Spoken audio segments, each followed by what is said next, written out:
Installing our irrigation system is very simple. First, you'll need to gather the proper materials and tools.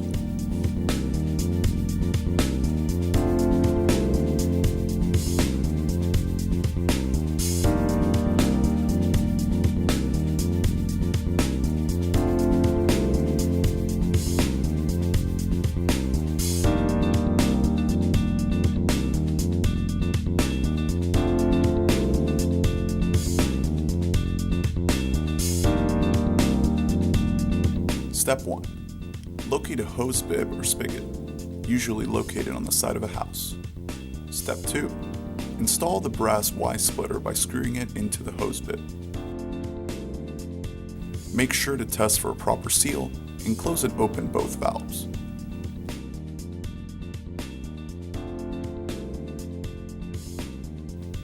Now, set the timer. Next, install 2 AA batteries in the drip timer.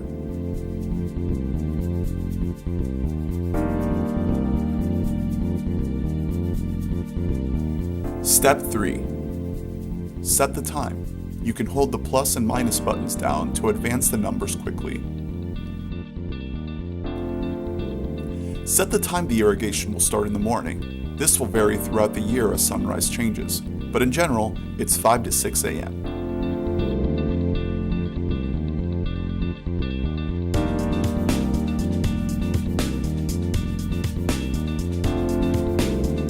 Then set the length of time the timer will open the valve for. Usually 20 minutes is best.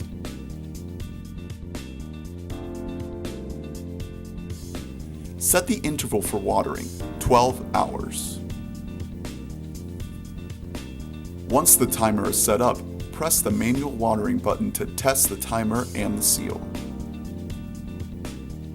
You should hear a click and water should start flowing. If it doesn't, check to make sure the hose is on and the valve on the Y-splitter is open. If there's still no water, you may have a defective timer. It's always a good idea to bring a spare to installs.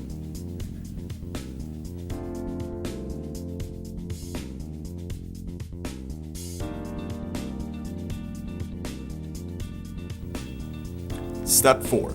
Insert the 5/8 female adapter into the 1/2 inch tubing. Don't forget to attach the tension wrap first.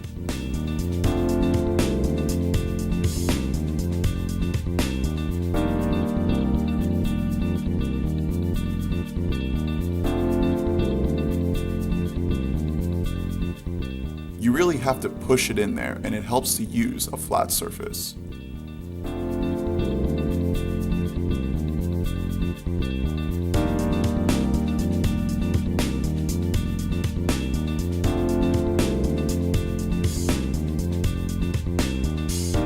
The most common irrigation issue is a bad seal on the O-ring in the adapter. All you need to do is push the O-ring down with your finger or a flathead screwdriver.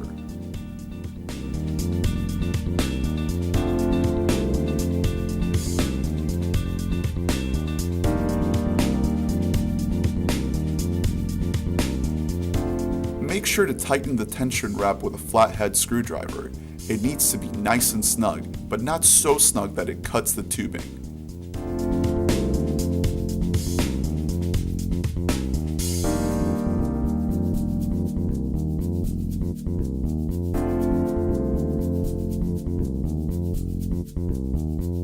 Step 5. Screw the adapter onto the timer. The plastic threads on the timer are temperamental. Make sure the threads are lined up and then test the seals again with the manual function.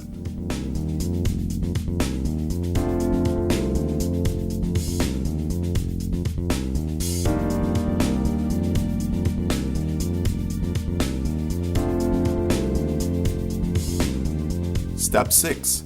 It's not pictured here, but you'll want to bury the 1/2 inch line by digging a trench between the hose bib and the garden site. Use as straight a line as possible. Place the line in the trench and then tamp the earth back down with your foot or the back of a shovel.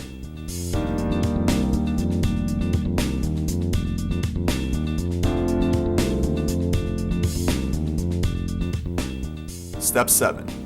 Find the end of the hose and close it off with a 1/2 inch end closure.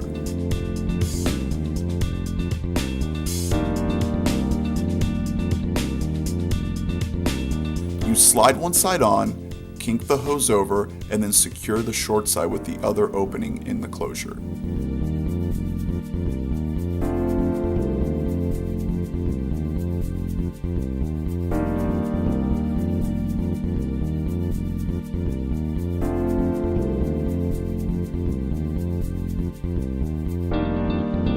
Next, we install the 1/4 inch blank tubing between the 1/2 inch tubing and the raised bed.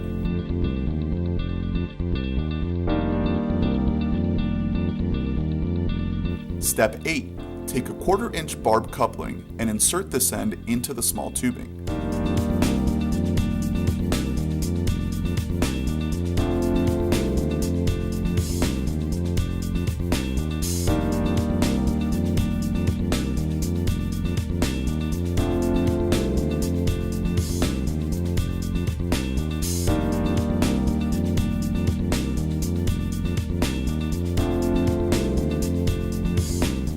Step 9. Take a hole puncher and make a hole in the side of the tubing that faces the raised bed, not the top of the tubing.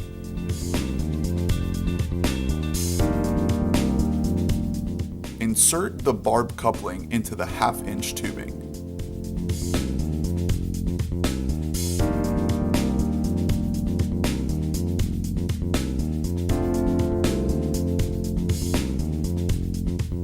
Step 10. Secure the black tubing to the side of the raised bed with a coax staple and a hammer. Next, we install the brown drip tubing.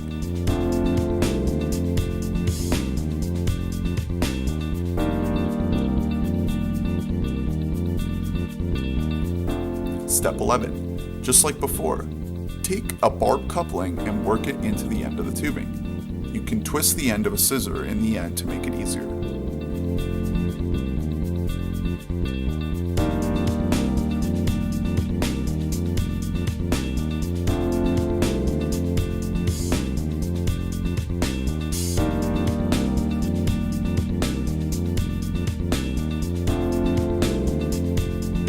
Then, connect the brown tubing to the black tubing. Again, you can use scissors to make it easier.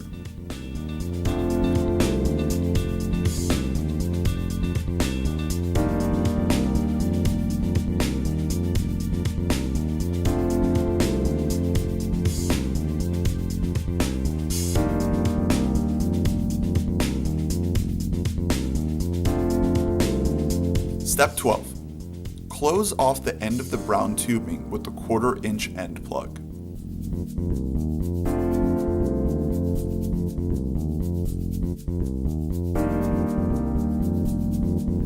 Step 13. Thread the tubing around the raised bed and secure the bends with stakes.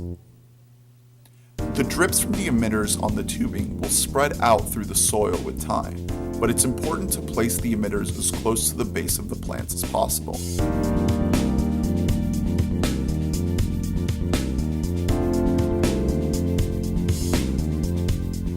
Remember to lay out the tubing in an appropriate way for what's growing.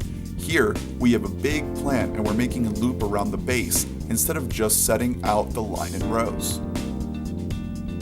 Finally, remember to provide the customer with the instructions for the timer and test the whole system one last time. Make sure the emitter farthest from the timer is dripping correctly and check the whole system for leaks.